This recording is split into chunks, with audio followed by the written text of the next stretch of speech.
there's an item that they're going to try and sell you. Okay? And you get to choose from any of the 3 items on your list, whatever, inspires your fancy. And then you're going to try and sell it to the one merchant. And the merchant can only buy how many products, do you think? One, right? That's what makes it fun. So you have to be the most convincing person to sell your product. All right? Now, why are we doing this? So that we can also work on our speaking skills like we did yesterday with our big circle of our boring fact, right? So making sure that we project our voices, but also listening when it's not our turn. And if, let's say, one of our partners gets stuck, they're like, I have a Pikachu Pokemon card. I started off because he's just the cutest Pokemon there is. I mean, he's yellow with the cute little ears, right? And so everyone should buy this card, and if you don't have him yet, you should get, I know his, wait, where was I going with that? Okay, if one of your friends gets stuck on where they're going with it, could we help them out? Yeah. Yes, we could say he's the most common one, and so you should always have the most common card, right? So help your partner out and give them feedback if they get stuck, because they're supposed to talk for 30 seconds. You think you can talk for 30 seconds? Maybe. I think so. I think you can do it. But you're only going to choose a one of the 3 that you are most interested in.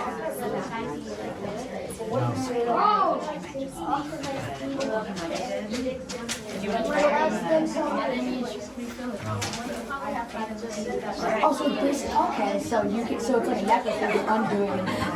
Hey, I just want to put in a little compliment. Evan, I love that you're asking questions because you're giving him feedback and pushing him to give you more information, right? And Ryan, I love the enthusiasm that I'm seeing that you're showing in selling your product. Excellent job on that. All right.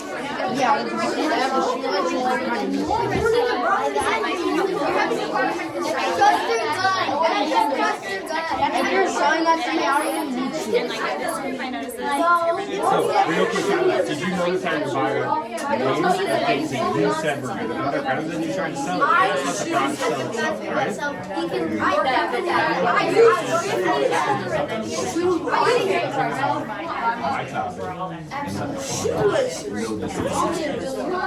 The only other thing I think about that really good. And I think that Okay.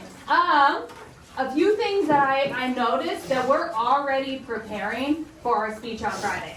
Like, wow. One, if we bring that kind of enthusiasm to our presentations, you're going to hook your audience right off the get-go, right? I saw like great body language, great vocabulary. Maddox was over here using eco-friendly, right? Using words that we would say are kind of topic vocabulary for the topic that we researched, right? I also saw Evan was, in terms of feedback, he was asking questions to further some of our thinking. Today we're going to be giving small TED Talks just to our group to kind of try on for size the presentation that we're going to do on Friday, as well as maybe get our brains into the script writing before we go and write our script. And we're going to be giving feedback. And I loved how Evan was asking questions to further that. That's how people give good feedback, right? And then I also saw a few of us, we maybe got hung up on like, where should I go next? And our partners added some ideas for, okay, you said this detail. What's another detail that you could add? And asking that question. And then some of our partners even gave us some ideas. All right. Brooke is coming up to do a speech in just a second, but I'm going to ask that all of you coach Brooke and I, more so me, because Brooke's already going to do phenomenal, okay? And we are talking, we're going to be the speaker here, and we're going to be presenting aloud to you our little spiel, and then we're going to try and use good volume and expression, right? Bringing that enthusiasm. And we're going to try some of the presentation strategies that we've talked about, which is asking a question and answering it, right? The rhetorical, telling a story, using a visual, making a list, stating a statistic. If you feel like any of we need feedback on any of these. Like maybe we stumble over our words or we're not talking loud enough or something like that. Afterwards, I'm gonna have you give us some coaching tips, okay? You could ask questions like Evan did. You could make suggestions. Maybe you try adding a statistic in, or maybe you try changing the words because it just sounded like too fluffy or something like that, right? You can make your, you could give a suggestion like, make your voice like match the importance. Or could you expand the part on this because I really like this story, okay? All right, Brooke, come on up. You're awesome for doing this with me. Here's our first slide. You're the blue part, remember? How do heifers memorize? No, you don't need to memorize it. Do we need our speech memorized, everyone? We don't. It's okay. We're going to have our script printed out. You're great. Ocean pollution. A fish swims through the ocean, hungry for its next meal. It finds a piece of plastic and chomps down. Moments later, that same fish is caught by fishermen and taken to a restaurant for us humans to eat. Unknowingly, we are eating fish that contain plastic. Plastic in the ocean affects marine life, but it can also affect the people who eat marine life at their favorite seafood restaurants. This case is one of the many cases of ocean pollution. According to the National Geographic, if we keep polluting our oceans, then by 2050, there will be more plastic than fish in the ocean, and 90% of marine life will die, and seafood will no longer exist. Ocean pollution is affecting marine and human life, and in some cases, humans can get sick and die from ocean pollution. We have to stop polluting the ocean before it's too late. Miss Davis is going to share more about the effects of ocean pollution on humans. I forgot that I was going to use that. Oops. Okay, fine. In this infographic, we can see how the city runoff and groundwater goes into the ocean, where the plastic is broken down into microplastic that then the fish eats, and then we eat. So does that mean we eat plastic? Yikes. Yes, I know. What a terrifying cycle. A study found that the toxic chemicals and plastics we accidentally consume can lead to disease, like cardiovascular disease and cancers. Our health depends upon the health of our oceans. Let's coach into this. What are some things that we saw that Brooke or myself did well? Because we always want to talk about strengths first. What are some things that we did well? Yes, Eliza? We projected well. Okay, we projected. Could everyone hear Brooke even in the back? Yes, right?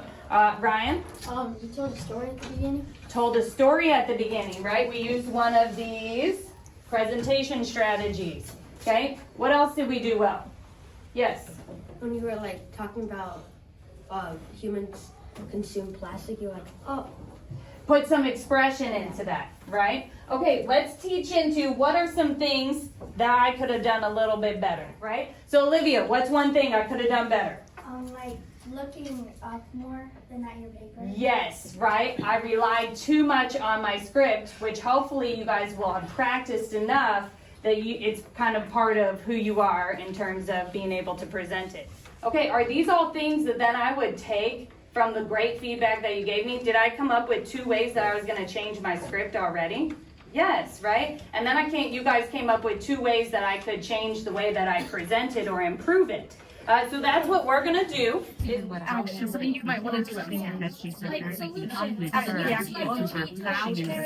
Together, she might think about even whispering into their ear. Did you notice how, so that they provide the compliment, so that they're not relying on you? Yeah. Sometimes, like, you need to know what you're doing. It's hard to memorize it all, but she used a lot. I you were just speaking without looking at you.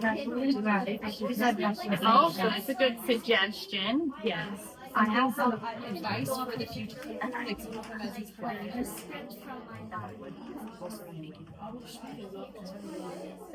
So I think too, working on like but it's actually looking at each other, which means they're collaborating with each other.